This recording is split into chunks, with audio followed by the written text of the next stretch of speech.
साथी तिमीलाई दिलमा बसाको हिजो राती तिमीलाई दिलमा बसाको हिजो राती सुनाए हे चम्पाको साथी तिमीलाई दिलमा बसाको हिजो राती मलाई छोडेर नजाऊ आफ्नो दिलमा बसाऊ मलाई छोडेर नजाऊ आफ्नो दिलमा बसाऊ लाही देऊ न चोखो माया भन कुन दिन जन्ती लिएर आऊ डोलीमा बसाएर घरमा लाऊ भन कुन दिन जन्ती लिएर आऊ डोलीमा बसाएर घरमा लाऊ डीजे विकास रीगा सीतामढ़ी डोलीमा बसाएर घरमा लाऊ डोलीमा बसाएर घरमा लाऊ सोटीको बिहेमा भयो तिमीलाई भेट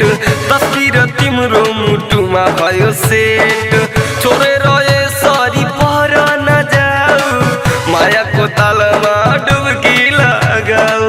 मायाको तालमा डुबकी लगाऊ सोटीको बिहेमा भयो तिमीलाई भेट तस्बिर तिम्रो मुटुमा भयो सेट छोडेर यसरी पर नजाऊ मायाको तालमा डुबकी लगाऊ डुबकी लगाऊ सुन सुन मेरो पुरा प्रेम हुन्छ हाम्रो पुरा सुन सुन मेरो पुरा प्रेम हुन्छ हाम्रो पुरा लपको टोनिक पिलाइदेऊ भन कुन दिन जन्ती लिएर आऊ डोलीमा बसाएर घरमा लाऊ भन कुन दिन जन्ती लिएर आऊ डोलीमा बसाएर घरमा लाऊ डीजे विकास रीगा सीतामढ़ी डोलीमा बसाएर घरमा लाऊ